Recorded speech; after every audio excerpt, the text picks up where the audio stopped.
Dimanche dernier, nous avons regardé ensemble le dernier chapitre de l'Apocalypse. Et avec ce dernier chapitre, nous avons terminé notre revue de tout le livre de l'Apocalypse qui a commencé au mois de juin dernier. J'ai regardé sur les dates. Et nous terminons donc ce livre qui est souvent considéré comme un des plus difficiles à aborder ou à comprendre dans la Bible, un des livres peut-être les plus intimidants de la Bible. Il y a des livres qui sont très difficiles à lire parce que les gens s'ennuient, ferment. Pensez au Lévitique ou au Deutéronome, entre autres, ce qui est une fausse conception, là aussi, c'est souvent parce qu'on ne comprend pas. Dans l'Apocalypse, souvent on ne comprend pas parce qu'il y a des images et des choses qui nous dépassent et où on n'est pas sûr de quoi il s'agit. Et nous avons regardé ces choses pendant 6 mois et j'espère que, pour ceux en tout cas qui ont été là pour toute l'étude, j'espère que vous avez moins de questions aujourd'hui que vous n'en aviez au début. J'espère que ce n'est pas le contraire.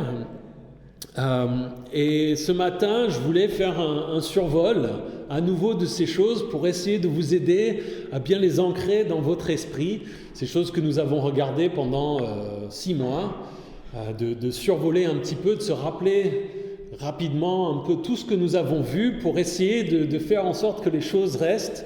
Et je prie vraiment pour que, si jamais vous êtes amené, la prochaine fois que vous êtes amené à lire par vous-même dans votre temps de lecture de la Bible, l'Apocalypse, que vous soyez plus confortable et que ça vous semble moins, que ça vous pose moins de questions et peut-être de problèmes dans votre lecture. Et ce matin, je vais commencer avec la structure. Nous allons regarder comment le livre est constitué, et puis ensuite nous regarderons 5 des grands thèmes qui sont sortis du livre, et je pense qu'il est important de rappeler.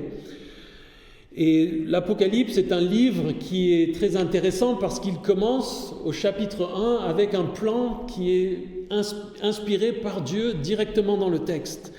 Et nous en avons parlé, c'est le verset... On m'a coupé. C'est le verset 19 du chapitre 1 où il est écrit donc ce que tu as vu, ce qui est et ce qui doit arriver ensuite. Et pour moi, ce verset nous donne la structure du livre de l'Apocalypse en 3 grandes parties. Et pour commencer, je veux lire avec vous ensemble le chapitre 1. Nous qui avons regardé le chapitre 22 la semaine dernière, je voulais vous ramener au début pour essayer de vous remettre un peu à l'esprit les choses que nous avons regardées depuis 6 mois. Apocalypse 1, verset 1. Révélation de Jésus-Christ. Dieu la lui a donnée pour montrer à ses serviteurs ce qui doit arriver bientôt. Et l'a fait connaître en envoyant son ange à son serviteur Jean. Celui-ci l'a attesté tout ce qu'il a vu, et la parole de Dieu et le témoignage de Jésus-Christ. Heureux celui qui lit et ceux qui écoutent les paroles de la prophétie et gardent ce qui s'y trouve écrit, car le moment est proche. De la part de Jean aux 7 églises qui sont en Asie, que la grâce et la paix vous soient données de la part de Dieu, celui qui est, qui était et qui vient, de la part des 7 esprits qui sont devant son trône et de la part de Jésus-Christ, le témoin fidèle, le premier-né d'entre les morts et le chef des rois de la terre, à celui qui nous aime, qui nous a lavés de nos péchés par son sang et qui a fait de nous un royaume, des prêtres pour Dieu, son Père. À lui soit la gloire et la domination au siècle des siècles. Amen. Le voici qui vient avec les nuées, tout œil le verra, même ceux qui l'ont transpercé, et toutes les familles de la terre pleureront amèrement sur lui. Oui, Amen, je suis l'alpha et l'oméga, dit le Seigneur Dieu, celui qui est, qui était et qui vient, le Tout-Puissant. Moi, Jean, votre frère et votre compagnon dans la persécution, le royaume et la persévérance en Jésus-Christ, j'étais dans l'île appelée Patmos à cause de la parole de Dieu et du témoignage de Jésus-Christ. Je fus saisi par l'Esprit le jour du Seigneur et j'entendis derrière moi une voix forte comme le son d'une trompette. Elle disait, ce que tu vois, écris-le dans un livre et envoie-le aux 7 églises, à Éphèse, à Smyrne, à Pergame, à Thyatire, à Sardes, à Philadelphie et à Laodicée. Je me retournai pour savoir quelle était la voix qui me parlait. M'étant donc retourné, je vis 7 chandeliers d'or, et au milieu des 7 chandeliers, quelqu'un qui ressemblait à un fils d'homme. Il était habillé d'une longue robe et portait une écharpe en or sur la poitrine. Sa tête et ses cheveux étaient blancs comme de la laine blanche, comme de la neige. Ses yeux étaient comme une flamme de feu, ses pieds étaient semblables à du bronze ardent, comme s'ils avaient été embrasés dans une fournaise, et sa voix ressemblait au bruit de grandes eaux. Il tenait dans sa main droite 7 étoiles. De sa bouche sortait une épée aiguë à 2 tranchants, et son visage était comme le soleil lorsqu'il brille dans toute sa force. Quand je le vis, je tombai à ses pieds comme mort.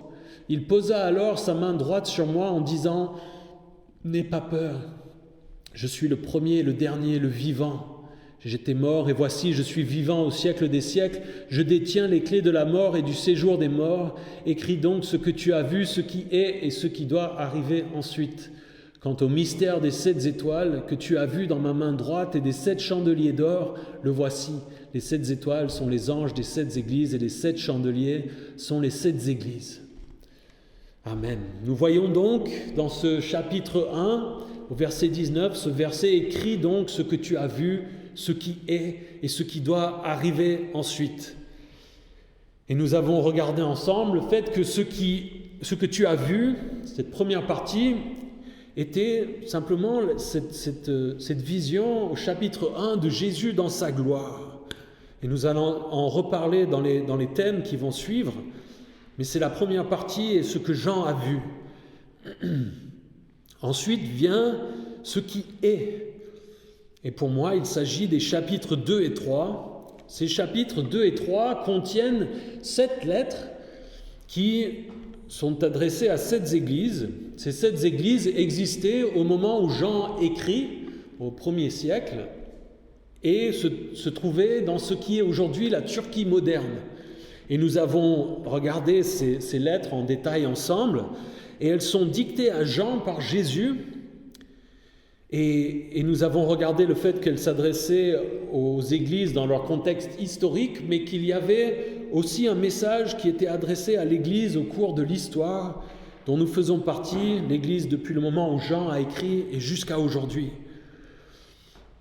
Et puis nous avons parlé de l'enlèvement de l'église, de ce que ça veut dire, du fait que nous croyons que ça arrivera avant les choses décrites dans les chapitres qui suivent. Il y a différentes interprétations du livre de l'Apocalypse. Nous en avons parlé brièvement. Nous présentons la position qui est la nôtre ici à Calvary Chapel, tout en reconnaissant qu'il y a d'autres manières de voir ces choses. Mais nous avons présenté donc l'enlèvement de l'Église tel que nous la comprenons et le pourquoi de cette manière de l'expliquer. Et après donc ce qui est, c'est-à-dire l'Église dont nous faisons partie aujourd'hui, il y a la troisième partie qui est ce qui doit arriver ensuite. Donc la troisième partie de ce plan qui nous est donné au verset 19 du chapitre 1. Et il y a un marqueur dans le texte grec, nous on le remarque pas forcément en lisant dans le français, mais ce qui doit arriver ensuite, dans le grec il y a un mot metatauta qui est un marqueur et qui se retrouve au verset 19 du chapitre 1 et qui arrive au début du chapitre 4 et qui pour moi marque le début de ce qui doit arriver ensuite, ce qui vient encore. Et les chapitres 4 et 5, le début de ce qui doit arriver, commence avec une vision magnifique, extraordinaire du ciel et du trône de Dieu. Il y a des anges, il y a des croyants, il y a des couleurs, il y a des êtres célestes qui entourent la scène. Mais le point central, c'est Jésus, un agneau. Cet agneau, Jésus, est présenté comme l'agneau immolé. Apocalypse 5, verset 6 nous dit « Puis je vis au milieu du trône et des 4 êtres vivants, et au milieu des anciens un agneau debout comme offert en sacrifice. Il avait 7 cornes et 7 yeux, qui sont les 7 esprits de Dieu envoyés par toute la terre. » Et la fin de ce chapitre 5 nous présente un rouleau que nous avions expliqué, et peut-être le titre de propriété de la terre, et qu'il y a un peu une petite, on va dire, crise, les gens pleurent, sont dans le deuil parce que ce rouleau est fermé et personne n'est digne de l'ouvrir, mais l'agneau immolé, Jésus, lui, est trouvé digne. Et il va ouvrir ce titre de propriété de la terre. Et cette ouverture, le fait qu'il commence à reprendre possession de la terre, déclenche les éléments et les événements qui vont amener le retour sous son contrôle de la terre.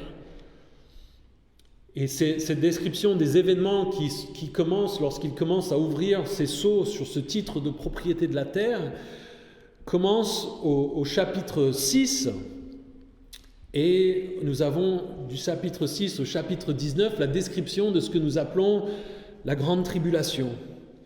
Et nous avons parlé du fait qu'il s'agit d'une période de 7 ans de catastrophes, d'événements apocalyptiques qui sont décrits dans les chapitres 6 à 19. Il en est question à plusieurs endroits dans la Bible, et nous avons regardé ensemble une prophétie dans Daniel 9, dans l'Ancien Testament, qui fait le lien entre là où se trouvaient les Israélites lorsqu'ils étaient en exil à Babylone, la reconstruction de Jérusalem, la première venue de Jésus, et puis ce retour de Jésus et cette grande tribulation. Prophétie fascinante, je vous encourage à vous y replonger si vous ne le connaissez pas, si vous n'avez pas encore regardé. Et donc cette période de la grande tribulation nous est décrite, et nous voyons des séries d'événements qui sont déclenchés par des annonces ou des choses qui se passent au ciel. Il y a les 7 sceaux, il y a 7 trompettes, il est question de 7 fléaux, de 7 coupes, il est question de l'antéchrist, d'un faux prophète, de Satan, il y a les 144 000 témoins, il y a le temple à Jérusalem, il y a Israël, il y a 2 témoins spéciaux. Et ces personnages et les événements où ils ont un rôle à jouer sont décrits de manière très imagée. Et c'est souvent cette partie-là qui est difficile pour nous, parce qu'on voit ces images et on ne sait pas exactement ce que ça veut dire. Et donc nous avons passé beaucoup de temps à les expliquer. Et cette période de 7 ans s'achève avec la destruction de Babylone la Grande, système économique et système religieux que Satan utilise pour influencer, pour contrôler les hommes dans le monde.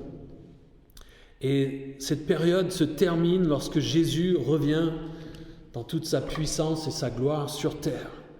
Et c'est décrit au chapitre 19, et une partie de la terre s'oppose à lui et essaie de lui résister, et il les écarte rapidement, les défait rapidement, et il instaure alors ce qu'on appelle le millénium, qui est un règne terrestre littéral de Jésus sur terre pendant 1000 ans. Ça nous est décrit rapidement au chapitre 20 de l'Apocalypse. Et à la fin de cette période de 1000 ans, Satan se rebelle une dernière fois, et avec une partie de l'humanité, et est aussitôt défait et jeté en enfer pour de bon. Et alors a lieu le jugement dernier, et les gens sont envoyés là où ils ont décidé d'aller, avec Jésus ou pas. Et puis les chapitres 21 et 22 nous décrivent alors un nouveau ciel, une nouvelle terre, une nouvelle Jérusalem. Et là aussi, nous avons regardé la description qui est imagée et qui est un petit peu difficile parce que ça nous dépasse. Il s'agit de choses spirituelles, de choses extraordinaires que nous n'avons pas encore vues de nos yeux, et qui peut-être pour lesquelles nos sens physiques dans ces corps, on n'arrive pas à les saisir. Et puis le livre se termine avec une conclusion et des promesses de bénédiction pour ceux qui lisent et qui font attention à ce qui est décrit dans ce livre de l'Apocalypse, et aussi une mise en garde contre ceux qui changeraient quoi que ce soit au contenu de ce livre. Et je ne sais pas si vous l'avez noté en lisant le chapitre 1 à l'instant, quand on a lu le chapitre 22 la semaine dernière, on voit qu'il y a comme un parallélisme, presque les mêmes choses qui sont décrites, qui sont répétées, les mêmes promesses. Nous en reparlerons dans quelques instants, mais ça m'a frappé. Souvent, je ne sais pas vous, mais si vous lisez d'une traite, vous passez dans la Bible et vous lisez à travers les différents passages, vous oubliez un peu, si vous avez lu le chapitre 1 de l'Apocalypse une semaine avant, puis que vous arrivez une semaine ou deux plus tard sur le chapitre 22, vous avez le chapitre 1, il n'est plus en tête. Et en fait, on s'aperçoit qu'il y a vraiment une symétrie, une harmonie dans ce qui est dit, dans comment c'est présenté, qui est magnifique. Et ça conclut le livre avec ce chapitre 22. Ça nous donne un petit peu les grandes lignes. Et c'est un livre donc, qui est finalement dans sa structure pas si compliqué que ça. Je pense que vous pourriez, si je vous donnais une fiche, vous pourriez me donner un peu les étapes assez facilement. Ce qui est la vision de Jésus dans sa gloire, ce qui est l'Église, et les 7 églises en question, et ce qui doit arriver ensuite, la grande tribulation, le millénium, le jugement dernier, puis le nouveau ciel, la nouvelle terre. Et donc c'est pas si compliqué que ça au final dans sa structure, mais ce qui reste, je pense, parfois difficile aussi, et j'en ai parlé, c'est ces images et ces choses. Et ce qui se passe souvent, je pense, en tout cas c'est ce que je ressens moi, c'est que je me retrouve focalisé sur un arbre. Et cet arbre cache la forêt, comme on dit en français. On se concentre sur une chose en détail, on est au milieu de l'Apocalypse et il est question d'une bête qui monte de la mer et on est là-dessus et on a du mal un petit peu à ressortir et à dire mais de quoi ça parle ? Quel est le grand thème ? Quelles sont les choses à retenir de tout ça vraiment ? Parce qu'on peut se perdre dans ces conjectures et si vous allez lire les différentes interprétations et les commentaires bibliques, vous allez rapidement vous rendre compte qu'il y a des discussions sans fin et qu'il y a des tritures sur le texte original. Et donc ce matin, je vais essayer ensemble de regarder 5 grands thèmes, d'essayer de regarder ensemble la forêt, si vous voulez. Que retenir de tout ça ?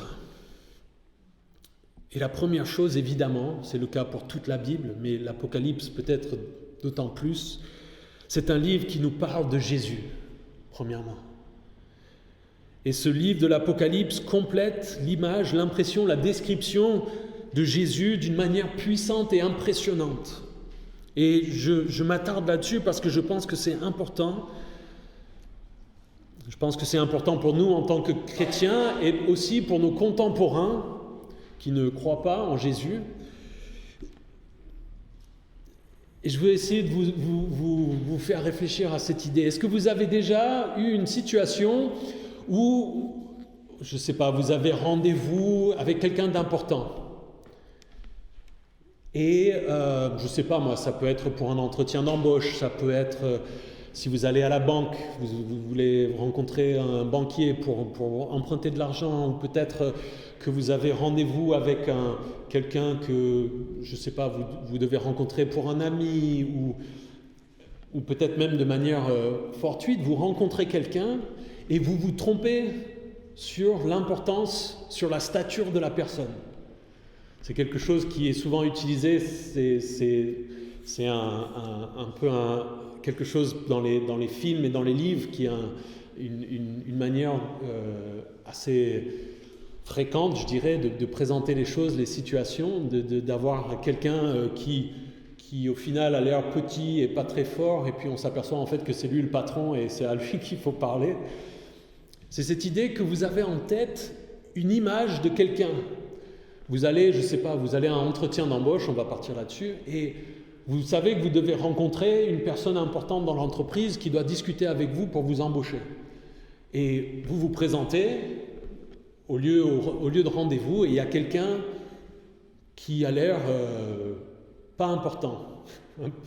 Et vous vous présentez, vous dites bonjour et puis vous attendez quelques instants et puis vous dites alors est-ce qu'il va arriver ? Quand est-ce qu'il vient ? Et puis là la personne vous regarde et vous dit c'est moi le patron. Désolé, je ne savais pas. Parce que vous imaginez cette scène, ce malaise de dire il y a quelqu'un dont l'apparence ne correspond pas à l'idée que vous vous en faisiez. Si nous pensons et nous parlons de Jésus, quelle est l'image qui vous vient en tête ? Et quelle est l'image, je pense souvent, qui vient en tête de nos contemporains ? Pour moi, je pense qu'il y a deux images qui ressortent en général quand on parle de Jésus. Il y a le petit bébé Jésus dans la crèche, ou à la limite dans les bras de Marie, petit bébé gentil qui ne dit rien, qui est juste là, qui ne fait pas peur, qui est doux. Ou alors, il y a le Jésus, on va dire le beau blond, qui est gentil, qui est doux, qui a un discours plein d'amour et de morale, qui accepte tout le monde, qui est... Et je pense, vous êtes plutôt d'accord, non, que c'est souvent ce que les gens se font comme idée de Jésus quand on leur en parle, surtout nos contemporains, et parfois nous, en tant que chrétiens, c'est l'image que nous avons de Jésus. Mais si nous nous arrêtons à ça, en fait, nous avons une image incorrecte et incomplète de qui Jésus est. Et c'est intéressant parce que dans les évangiles, pourtant les gens qui souvent connaissent un peu l'histoire de Jésus, et dans les évangiles, de temps en temps, il y a des petits épisodes où on s'aperçoit que Jésus n'est pas juste un petit bébé ou un gars qui a juste des jolis enseignements et qui est tout doux. Et pour vous en donner un exemple, dans Matthieu 26, 53, lorsque Judas vient avec les soldats pour l'arrêter, la nuit avant sa crucifixion, Jésus corrige Pierre. Pierre avait sorti son épée, nous en avons parlé dans l'étude de l'évangile de Jean. Et Matthieu 26, verset 53, Jésus lui dit « Penses-tu que je ne puisse pas faire appel à mon Père qui me donnerait à l'instant plus de 12 légions d'anges ?» Jésus, c'est pas juste Jésus, c'est quelqu'un d'extrêmement puissant. La Bible nous le présente, il est Dieu, il est créateur de l'univers, il est tout puissant, il va juger, il n'est pas... Si on vient à Jésus uniquement en pensant qu'il est gentil et doux, en fait c'est comme lorsqu'on va voir ce patron et qu'on lui dit, bon, quand est-ce qu'il arrive le patron, quoi. Et Jésus dit non, en fait, je suis doux. Et le livre de l'Apocalypse, ce qui est formidable, c'est qu'il nous présente Jésus qui dit « La première fois, je suis venu gentiment, dans l'humilité, mais ces 12 légions d'anges que je pouvais appeler à ce moment-là, quand je vais revenir la seconde fois, vous allez les voir. Vous allez voir la puissance que j'ai, la puissance de qui je suis. » Et nous avons vu dans Apocalypse 1, les versets 12 à 16, il y a cette description. Lorsque Jean se retourne pour voir la voix qui lui parlait, il voit 7 chandeliers d'or et au verset 13, au milieu des 7 chandeliers, quelqu'un qui ressemblait à un fils d'homme. Il était habillé d'une longue robe et portait une écharpe en or sur la poitrine. Sa tête et ses cheveux étaient blancs comme de la laine blanche, comme de la neige. Ses yeux étaient comme une flamme de feu, ses pieds étaient semblables à du bronze ardent, comme s'ils avaient été embrasés dans une fournaise, et sa voix ressemblait au bruit de grandes eaux. Il tenait dans sa main droite 7 étoiles, de sa bouche sortait une épée aiguë à 2 tranchants, et son visage était comme le soleil lorsqu'il brille dans toute sa force. Dans Apocalypse 19, les versets 11 à 16, on peut lire aussi, lorsque Jésus revient, « Ensuite je vis le ciel ouvert, et voici qu'un cheval blanc apparut. Celui qui le montait s'appelle Fidèle et Véritable, il juge et combat avec justice. Ses yeux étaient comme une flamme de feu, et il y avait de nombreuses couronnes sur sa tête. Il portait un nom écrit que personne d'autre que lui ne connaît. Il était habillé d'un vêtement trempé de sang. Son nom est la parole de Dieu. Les armées célestes le suivaient, monté sur des chevaux blancs et habillé d'un fin lin blanc et pur. De sa bouche sortait une épée aiguë à 2 tranchants pour frapper les nations. Il les dirigera avec un sceptre de fer et il écrasera lui-même le raisin dans la cuve à vin de l'ardente colère du Dieu Tout-Puissant. Il portait sur son vêtement et sur sa cuisse un nom écrit « Roi des rois et Seigneur des seigneurs ». Le livre de l'Apocalypse, à travers ces 2 descriptions, à travers les actions qu'il va prendre, à travers les lettres qu'il envoie aux églises, complète et nous donne des détails en plus sur Jésus et qui il est. Et le mot apocalypse, nous en avons parlé en ouverture, veut dire dévoilement.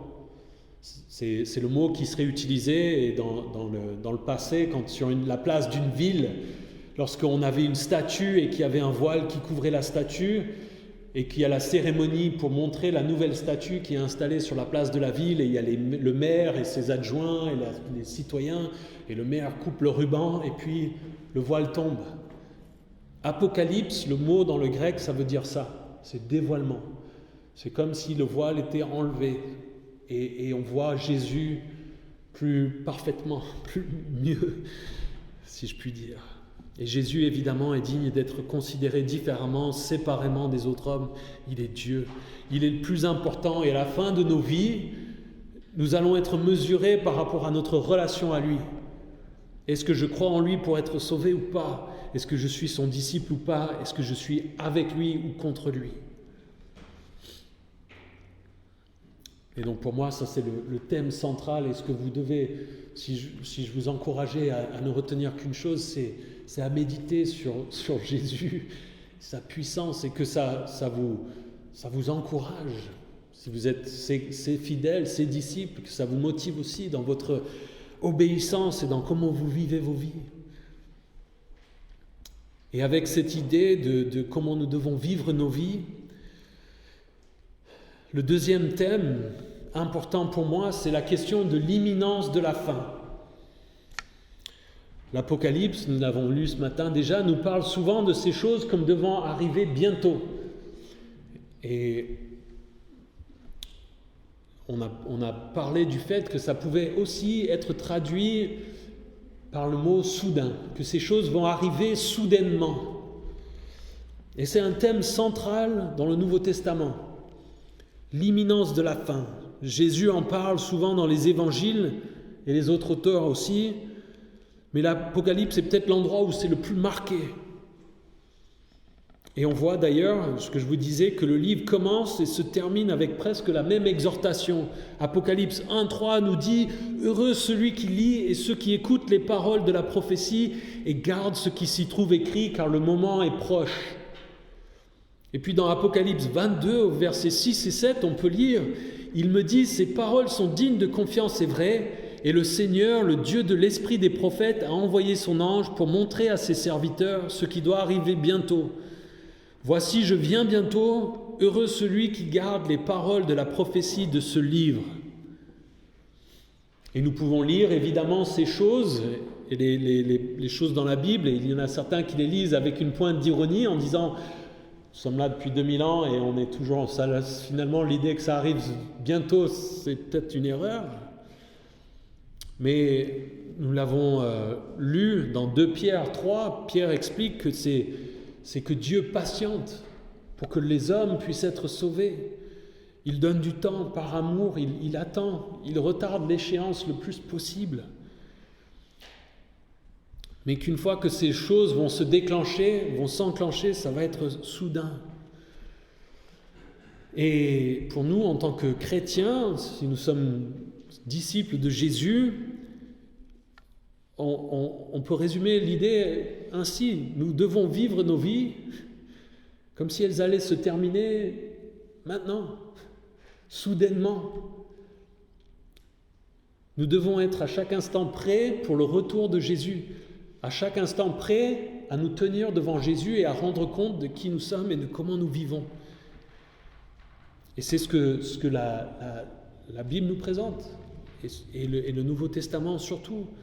On voit dans Apocalypse 16, 15, il est dit « Voici, je viens comme un voleur. Heureux celui qui reste vigilant et qui garde ses vêtements, afin de ne pas marcher nu et de ne pas laisser voir sa honte. » C'est quelque chose que Jésus avait dit dans les évangiles aussi. « Attention, je vais venir un moment où vous ne vous y attendez pas. Soyez prêts. » Et nous allons en reparler parce que je pense que c'est important en tant que chrétien dans 2 dimanches normalement. Cette idée de comment l'imminence, cette idée d'être prêt doit avoir un effet sur nos vies en tant que disciples de Jésus. Et avec l'idée de l'imminence de la fin, on arrive naturellement à l'idée que le moment où on va se trouver devant Jésus, il va y avoir des comptes à rendre. Il va y avoir un jugement. Et pour moi, c'est le troisième thème que je trouve ressort du livre de l'Apocalypse, après l'idée qu'on nous révèle Jésus dans sa gloire, après l'idée qu'il y a la fin qui peut venir à n'importe quel instant et qu'on doit être prêt, il y a l'idée que l'homme va devoir rendre des comptes à Dieu, tôt ou tard.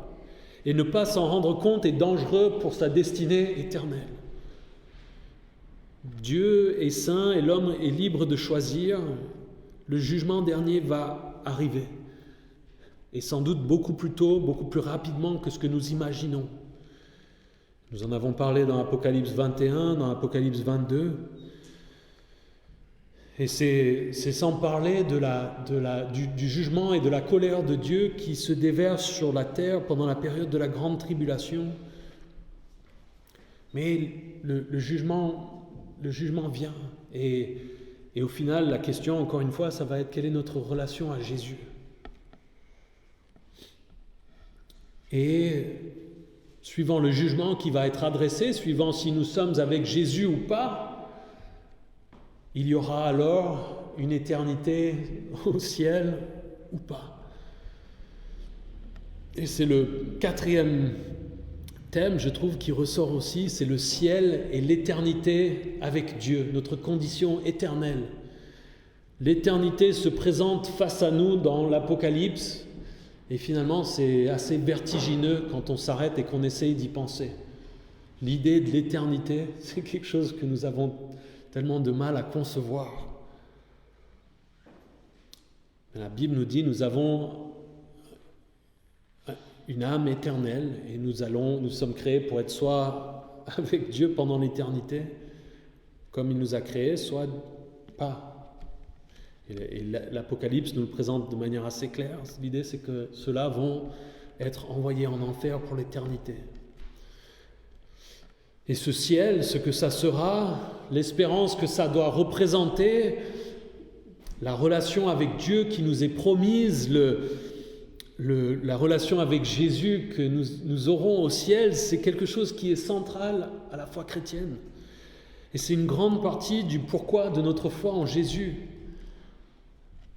Pour beaucoup, la menace ou le risque de l'enfer et vouloir y échapper, de dire je ne veux pas aller en enfer, souvent est une motivation de base de la raison pour laquelle ils s'intéressent à Jésus honnêtement.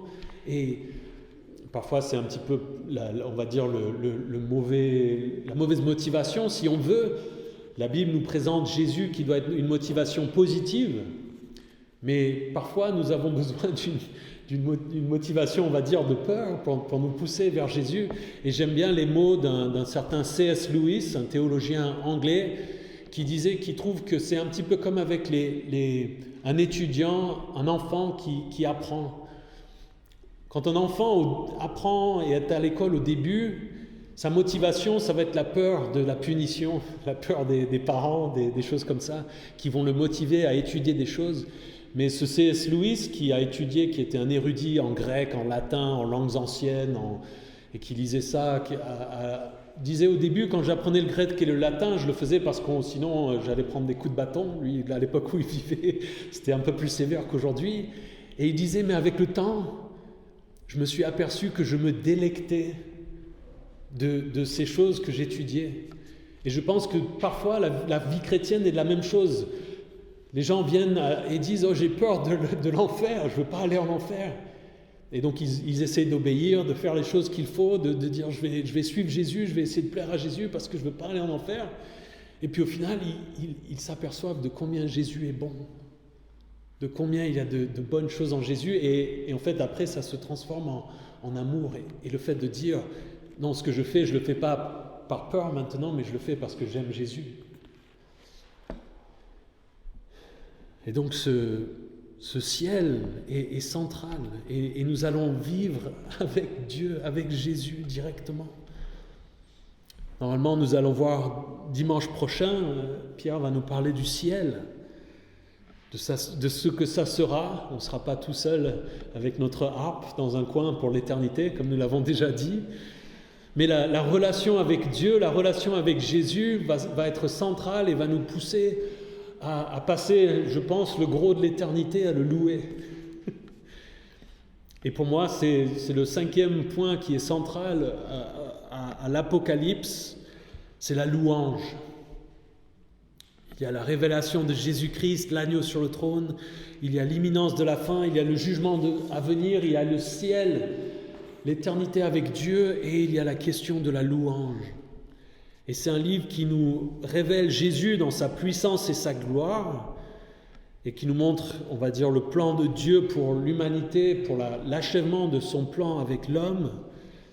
Et malgré toutes les choses difficiles, dures qui se trouvent dans ce livre de l'Apocalypse, les jugements durs, les cataclysmes, les morts, etc., le livre de l'Apocalypse nous présente un Dieu qui est digne de louange et qui est loué, adoré à travers tout ça. Ça revient vraiment à de maintes reprises. Je vous encourage, si vous voulez un peu ancrer ces choses, que vous voulez un petit exercice, un petit devoir à la maison à faire en bonus, de lire, de survoler l'Apocalypse et de voir chaque fois qu'il y a des louanges et de les surligner.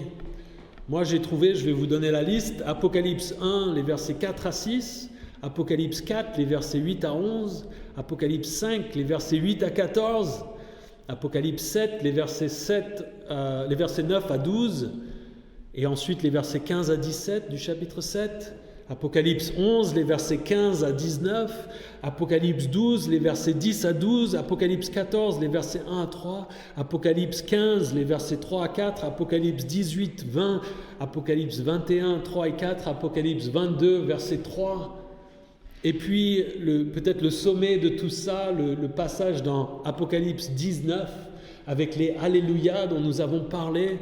Si vous voulez lire ensemble, Apocalypse 19, verset 1. Après cela, j'entendis dans le ciel comme la voix forte d'une foule immense qui disait « Alléluia, le salut, la gloire et la puissance sont à notre Dieu.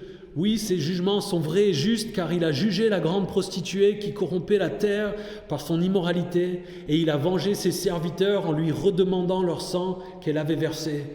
Ils dirent une seconde fois « Alléluia !» Et la fumée de cette ville s'élève au siècle des siècles. Les 24 anciens et les 4 êtres vivants se prosternèrent alors et adorèrent le Dieu qui est assis sur le trône en disant « Amen, Alléluia !»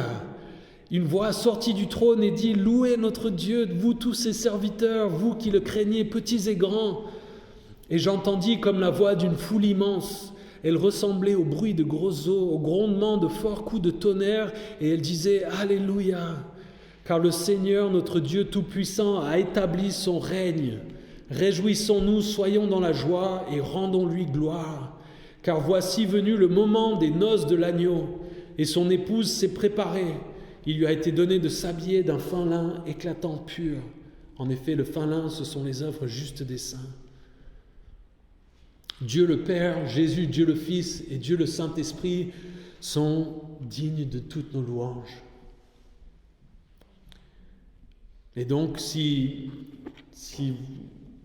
on doit résumer la forêt qu'est l'Apocalypse, la vue d'ensemble, je le résumerai ainsi. L'Apocalypse nous présente Jésus, Dieu le Fils, créateur de l'univers, qui va revenir soudainement achever le plan de Dieu avec l'homme. Il va reprendre le contrôle de la terre de manière spectaculaire. Lorsque cela arrivera, il jugera les gens selon qu'ils mettent leur foi en lui pour leur salut ou pas. Ceux qui sont avec lui profiteront de l'éternité au ciel avec lui. Ce grand plan, ce panorama de ce qui doit arriver, le révèle comme étant d'autant plus digne de toute louange. J'espère que ça vous restera et que ça vous aidera à savoir de quoi parle le livre de l'Apocalypse. Et à tout ça, nous disons Amen. Viens Seigneur Jésus, viens. Prions ensemble. Jésus, merci pour la Bible et merci pour l'Apocalypse et merci de ces promesses, ces bénédictions que tu promets à ceux qui lisent les paroles de la prophétie de ce livre et qui prêtent attention, qui les gardent. Et Seigneur, nous sommes émerveillés devant la magnificence de ce que ce livre nous présente. Et je te prie de nous aider à avoir ça en tête, Seigneur, et à ce que ça nous donne une grande confiance en toi, une bonne motivation pour t'aimer, t'obéir, que ça nous aide à cadrer nos vies aussi, Seigneur, ces choses, que ces vérités soient ancrées en nous et qu'elles nous changent depuis l'intérieur par la puissance de ta parole vivante, que le Saint-Esprit fait travailler dans nos cœurs et dans nos vies. Et Jésus, merci de ce que toutes ces choses sont possibles et de ce que nous pouvons lire ces choses avec un tel espoir, parce que tu es mort et ressuscité pour nous. Nous pouvons lire et parler de ce jugement à venir et nous en remettre à toi. Et nous voulons ce matin nous souvenir de ton sacrifice qui nous permet d'accéder, de regarder toutes ces choses avec joie et pas avec crainte et tremblement, Seigneur. Aide-nous à venir à tes pieds et à nous rappeler tout ce que ça t'a coûté ce matin. En ton nom nous prions. Amen.